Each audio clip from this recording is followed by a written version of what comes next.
Welcome to today's episode of Testing the Experience. This video is for those of you that are spending the time, spending the money on the advertising, but you're just not getting the conversion on your site. We're here today with AJ, the founder and CEO of Experiment Zone. AJ will talk through some test examples. So AJ, first off, why do we test? Well, we find time and again, the big and the small things can have a huge impact on conversion. Sometimes it's a lot of improvements that add up to a 10% or greater improvement overall.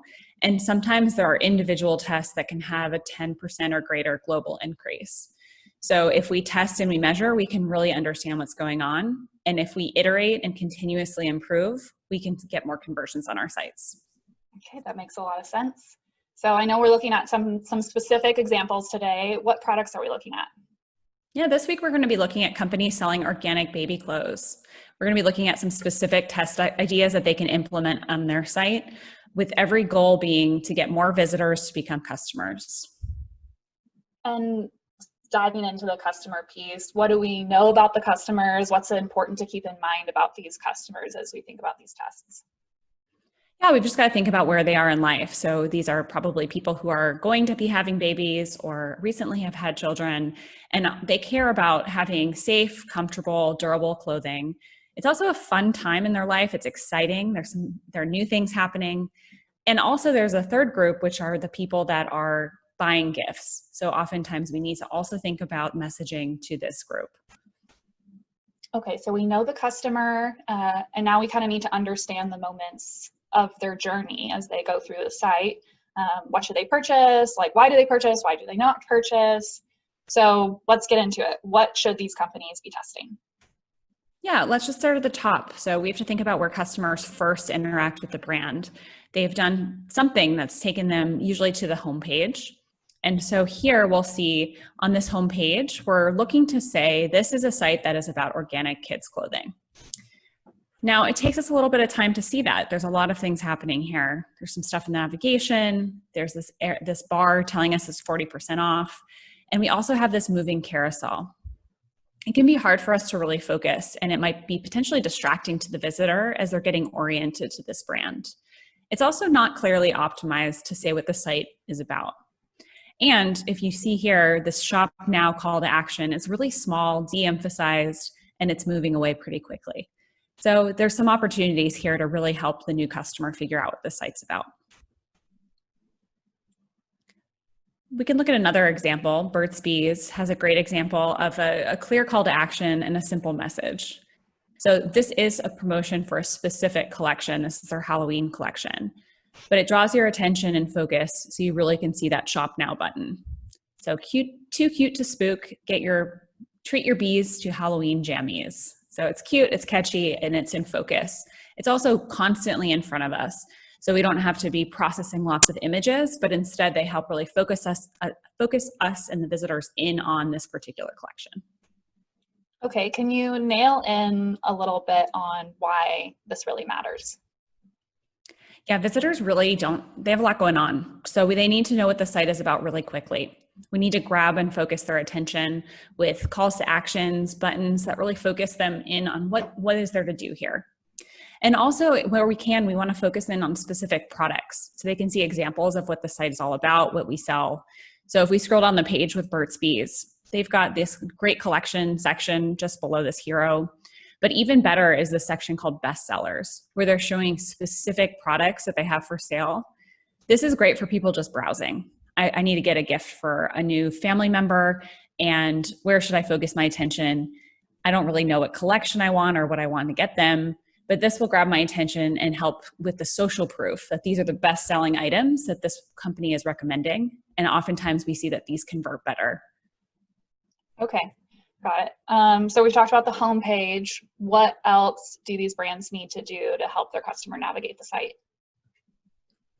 Yeah, we've got to think about how we focus attention and help visitors in that browsing mindset. So customer comes to their site, they know what it's all about, but now they want to look at specific products. So let's say we know we want to get some overalls. So we'll take a look at some examples of these product listing pages. So on this collections page, there's a couple things here that are helpful and a couple things that they may want to consider testing. So for example, the pricing here, the first product's really clear, $51.50. It gets a little more confusing as you go to the right. So you start seeing things like from $42.50. And as soon as we start introducing some confusion or ambiguity, this potentially could distract customers or make them reluctant to go through to the next step. They also offer something called a quick shop link here. This may not be familiar to a lot of customers, and they may not really know what this means. Does this mean I'm adding it to cart? Does it mean that I'm going to the product page? Does it mean I'm having some other experience? They may consider having this be a clear clickable action that will let customers just add to cart right from here. Or they may want to just optimize the flow so that everyone goes to a product detail page and sees the specific information about the product, and they're more bought into getting this particular thing. We'll look at another example. On this collection page, we can see that it's a much simpler focused view. We get the name of the product image, and the price. It alludes to there being other products, other colors available for the products. But what you can see is that as you hover, there's many, many more options available. And what we see in testing is that showing these swatches can be really informative and really help customers along. It often will allow them to shortcut their shopping so they don't have to go into a PDP to be able to understand what's available. And then they may be able to add to cart directly from here.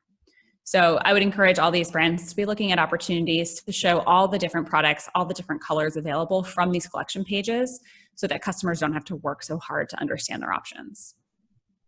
Okay, so we've talked about some changes to the homepage, some changes to make it easier to understand what's offered on the product pages.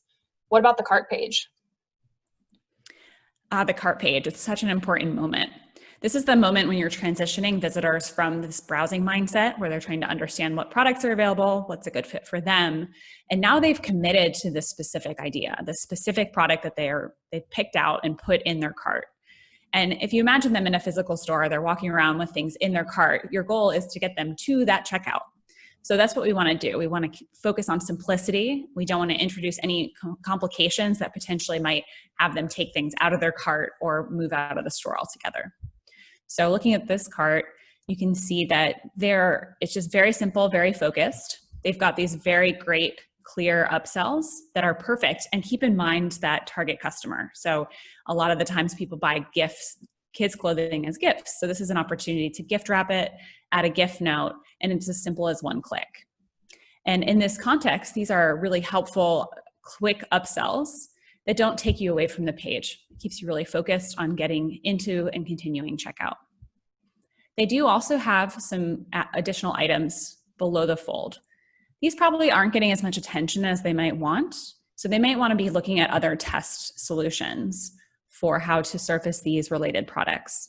We often see that an upsell between the add to cart and the cart page can be more effective than hiding it further down this page. But potentially this is also adding some distraction. So they may want to test removing this altogether to understand the net impact on revenue. Looking at our last example for carts today. This is another fairly straightforward cart page. It's great to see they've got really clear calls to action, the begin checkout, PayPal checkout, right there, right at the very top. But there is this sort of zigzag thing happening with the different information on the page. There's the My Bag, there's the free shipping, free returns, some more shipping information, and then all this other information on the right side of the page. They would do well to do a test where they really streamline that information so it's easier to scan and get right to that checkout button. Oftentimes aligning the information horizontally or vertically will be more effective than having it be kind of in multiple spots across the page. And the other thing that we love to test is when we should talk about promo codes. For some businesses, it's really important to have it early and often to have the opportunity to input a promo code. But for businesses that are less promotional, where few of their customers are really using promo codes, this can actually be a detraction from conversion. It may ultimately end up, especially if introduced too early, and somebody leaving the site to go Google and search for a promo code. So instead, we would recommend testing, removing it from here, and just having the promo code available in a de-emphasized way in checkout. Okay, I feel like we went through some really great examples to get people started testing on organic baby clothes. Are there other things, other areas that these brands should think about testing? Yeah, there are so many more things that these brands can do to get revenue from their site. Every single moment across your customer journey needs to be thought about and optimized. And just as I said, it can be really small things or it can be really big design things as well. The key is really developing an experimentation mindset. Test everything and anything that could impact conversions. And we help teams make experimentation the driving force for their stores. And our customers get 10x or greater return on investment from working with us. Every time you say that 10x or greater, it's just such a big hit. It's such a big ROI for these brands. Okay, well, that was a great walkthrough. Thank you, AJ, for taking us through that. For everyone watching, don't forget to visit experimentzone.com to get your free conversion report card. It's a free report that is customized to your site. The link is in the comments. And don't forget to subscribe to our YouTube channel to stay in touch with all of the upcoming Testing the Experience videos.